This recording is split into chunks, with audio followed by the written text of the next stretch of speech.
நீங்கள் பத்தாயில் வரா அப்போனா வாங்க பத்தாய் அண்ட் காடை முட்டை வச்சு ஒரு டிஷ் செய்யலாம்.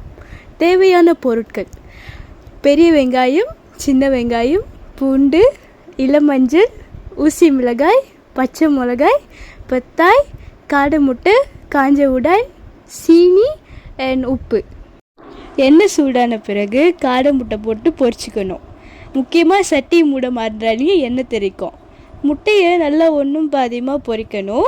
அதுக்கப்புறம் அடுப்பை ஆஃப் பண்ணிவிட்டு முட்டையை மங்குக்கு ஷிஃப்ட் பண்ணலாம். மறுபடியும் அடுப்பை ஆன் பண்ணிவிட்டு காஞ்ச உடை நல்லா கழுவிட்டு ப்ரௌன் கலராக பொரித்து எடுத்துக்கணும்.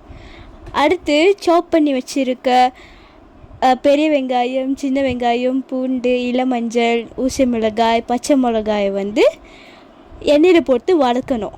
நல்லா எண்ணெய் திறந்து வரும்போது கொஞ்சம் தண்ணி ஆட் பண்ணி சீனியும் உப்பும் சேர்த்து கிண்டி விட்டுக்கணும். நல்லா எண்ணெய் திறந்து வரும்போது நம்ம பத்தாய் கொட்டிக்கணும். ஒரு 5-10 நிமிஷம் வரைக்கும் வேக விட்டுக்கணும். அப்புறம் நம்மளோட காடை முட்டையை போட்டு நல்லா கிண்டி விடணும். கிண்டி விட்டோடனே நம்ம பொரிச்சு வச்ச காஞ்ச உடனே இடிச்சிட்டு அப்புறம் மேலே தூவி விட்டு நல்லா கிண்டிக்கணும். இன்னும் நிறைய புது டேஸ்டியான ரெசிபி வேணுமா?